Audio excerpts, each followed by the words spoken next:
You know, that thing everyone's always thinking about, but no one really wants to talk about. Yeah, it can be a bit of a taboo topic. Exactly. But today we're diving deep into financial success, or at least what people think it looks like. And we've got some really interesting data to unpack. We do. A recent survey from Empower asked Americans how they define financial success. And, well, let's just say the results are pretty surprising. Yeah, I mean, one of the most fascinating things that jumped out at me was this huge generational divide. Right. Like what makes Gen Z feel financially set is totally different from what, say, a boomer thinks. Exactly. It's like they're playing two different games. Okay, so let's get into the specifics. This survey asked folks about the minimum salary they'd need to feel financially successful. Right. And the average across everyone they surveyed was around $270,000 a year. Which, I mean, that's already a pretty big number, right? Oh, absolutely. But then you break it down by generation. And that's where things get really interesting. Yeah, because Gen Z, like those born between 1997 and 2012, they said they'd need almost $600,000 a year. Almost $600,000. Yeah, that's more than double the overall average. It is. I mean, I know things are definitely more expensive for, younger folks these days, Right? but is that number really just reflecting actual costs, or is there something else going on here? I think it's definitely a mix of both. Okay. I mean, you have to consider the economic reality that Gen Z is facing. It's just so different from what, older generations experience. Right. It's way higher cost of living. I mean, student loan debt is just crippling for a lot of them.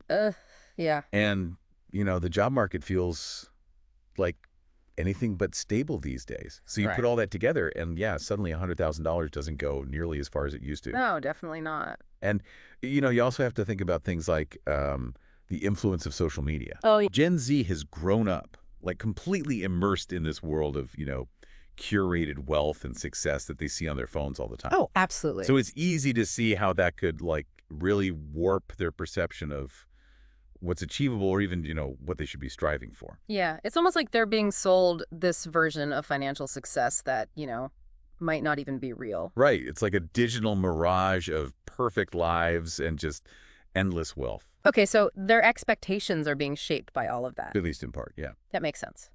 And I guess it raises a really interesting question for everyone, not just Gen Z, but for all of us. Are we defining financial success based on actual needs and realistic goals?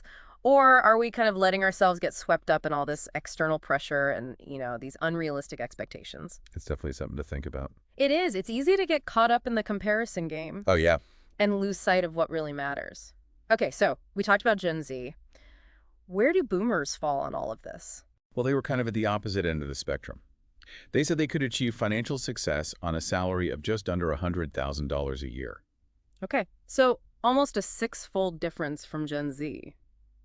Wow. It is a pretty stark contrast. But I guess you have to remember that their financial journeys have been just vastly different. Right. Oh, I I bet. mean, many of them benefited from, a pretty booming economy and a job market that was just way more stable than what we see Yeah. today. Right. Back then, $100,000 could get you a house, a comfortable lifestyle, like Mhm. a sense of security that honestly feels kind of out of reach for a lot of younger people today.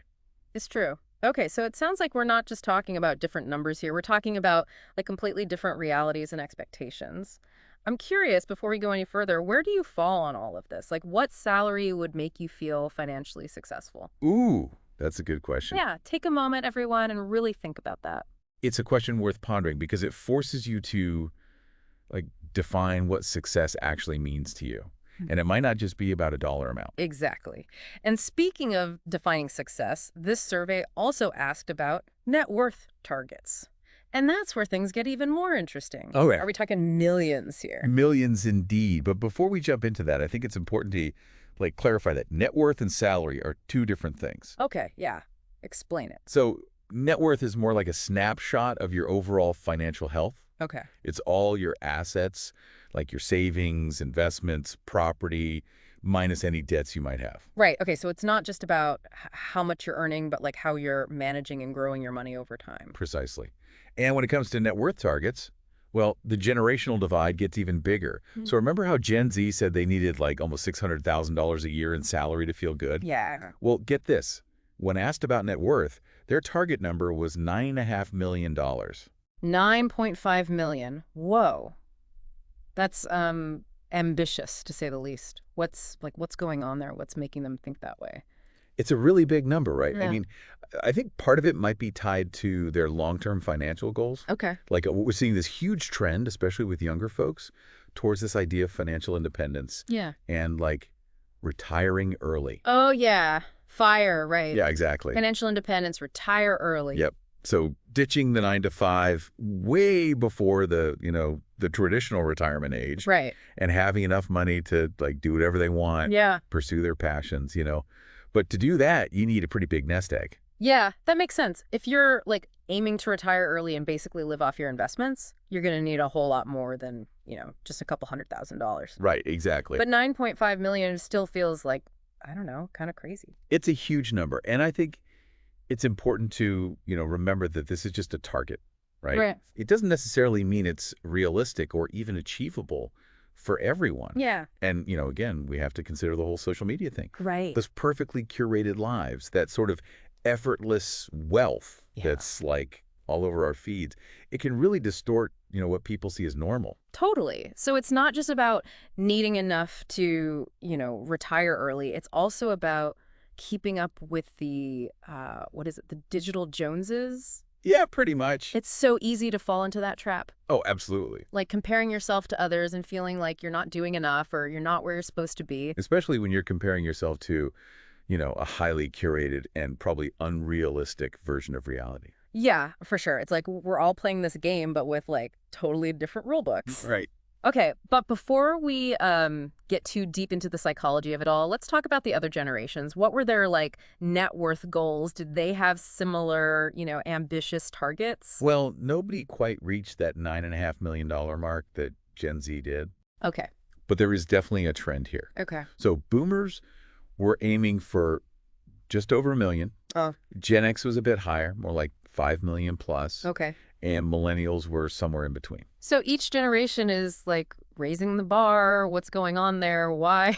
It's interesting to think about. You have to like consider the historical context that each generation went through, right? Right. So like boomers, they grew up during a time when the economy was doing pretty well. Yeah. They saw owning a home as like a key part of being successful financially. Yeah. And for a lot of them, that was achievable. But for the generations that came after, things haven't been as simple. Right. Like Gen X had to deal with recessions. The cost of living just kept going up. Yeah. Made it a lot harder to hit those same milestones. And then, of course, millennials got hit with the Great Recession, student loan debt, and like a housing market that just felt totally impossible. Yeah. And now you have Gen Z dealing with inflation, climate change, like a global pandemic Yeah. on top of everything else. Wow. It really makes you think, huh? Yeah. It's like each generation is inheriting all the economic anxieties of the one before it, plus a whole bunch of new challenges. Exactly. Okay. And, all of that is reflected in their financial aspirations. Right. They're aiming higher because they feel like they have to get that same level of security and stability that, maybe previous generations took for granted. It's pretty sobering when you think about it that way. It is. Okay, well, let's shift gears for a second, talk about like the gap between these big goals that everyone has, those aspirations, and what's actually happening. Because, Right. I mean, a lot of people have these big dreams about being financially successful, but the survey shows something kind of different. Yeah, you're right. Despite all these big dreams, only 37% of Americans actually feel like they are financially successful right now. Only 37%. So even though they have these big goals, most people don't feel like they've actually made it. Exactly. And, what's maybe even more concerning is that almost half of the people they surveyed, like 47%, said they think they'll never reach their financial goals. Wow. That's, I don't know. It's a little disheartening. Why are people feeling so pessimistic? Is it just like the economic stuff we were just talking about? I mean, that definitely plays a role. Yeah. Wages aren't keeping up. Everything costs more. The market's all over the place. It creates this sense of like constant financial anxiety that makes it really hard to feel hopeful about the future. Yeah, it's like you're running as fast as you can, but the finish line just keeps getting further and further away. That's a great way to put it. But I mean, on top of all that, like the actual economic stuff, there's also just the whole, psychological impact of constantly comparing yourself to other people. Oh, yeah, Social media definitely makes that worse, but I mean, it's just a human thing, right? it is. It's that whole keeping up with the Joneses problem, but like on a massive scale, we see these little glosses of other people's lives online, their vacations, their new cars, and it just looks so easy for them, so effortless. Right. And it's really easy to start feeling like you're not doing enough. It's a trap that's easy to fall into, Yeah. especially when we're just surrounded by all these images of success that, a lot of times are just totally unattainable or even fake. Yeah, absolutely. It's really important to remember that everyone's financial journey is different. And what looks like success for one person could be totally different for someone else. Absolutely. It's about figuring out what success means for you, Yeah. not letting society tell you what it should be. Right, right. But even when you do that, I mean, it's hard to ignore that, some people just have a tougher time than others. Yeah. Like, for example, the survey showed that there's a big difference between men and women when it comes to, feeling financially secure. Yeah, that's right. It said that 42% of men said they felt financially successful compared to only 33% of women. That's a pretty big gap. It is. So what's going on there? What's causing that? Well, we can't ignore the elephant in the room, right? The wage gap between men and women is still a huge problem. Right. On average, women are still earning less than men for doing the same jobs, which obviously makes it harder to get ahead financially and feel successful. Right. But it's not just the wage gap. There's also differences in like financial literacy and investing between men and women. Oh, okay. So it's not just about how much you're earning, but also like how you're taught to manage your money and what you do with it. Right. Okay. Studies show that women tend to be like less confident about investing, which can have a big impact on their long-term financial well-being.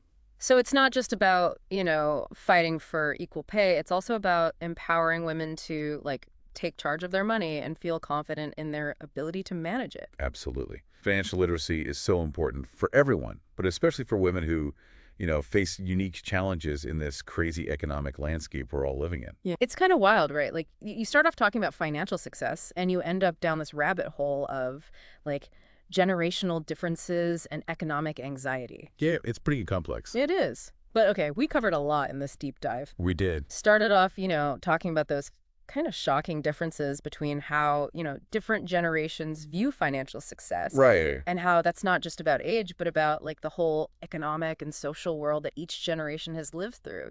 Yeah, totally. And then we got into like the difference between those big dreams that everyone has and, how people are actually feeling about their money. Right. Which for a lot of folks isn't so great. A lot of pessimism about ever actually reaching those goals. Yeah, it's tough out there. It is. And of course, we talked about how, things aren't equal for everyone, like the fact that men are more likely to feel financially secure than women. Right. Definitely a big issue. Yeah. But I think for me, one of the biggest takeaways is that this idea of enough is like always changing. Oh, yeah, that's so true. It's like a moving target. It is. And what we think of as financial success, I mean, it's influenced by like everything, Yeah, everything. like how we grew up, who our friends are, what we see on TV and online, Right. The world around us really shapes how we think about money. Exactly. Mhm. And it's so easy to just get caught up in wanting more, Oh, yeah. without like stopping to think about what actually matters. And that's the key, right? Like figuring out what actually matters to you, Anita. Totally. So what brings you a sense of security? What makes you feel like your life is meaningful, like you're on the right track? Those are the things that actually matter. I think so. That's what real financial success is all about. It's not about the number in your bank account. It's about how you feel about your life. Exactly. Okay, so we're wrapping up our deep dive into financial success. Hopefully this has given everyone some stuff to think about, maybe even inspired you to like rethink what success means to you. It's not about keeping up with the Joneses or, chasing some crazy number. It's about building a life that, fits with what you value and makes you feel good. Right, right. All right, folks, that's it for today. But if you're feeling inspired and you want to share your own definition of success, we'd love to hear it. Yeah, come join the conversation. Head over to social media and use the hashtag #TheDeepDive. Thanks for listening, and we'll see you next time.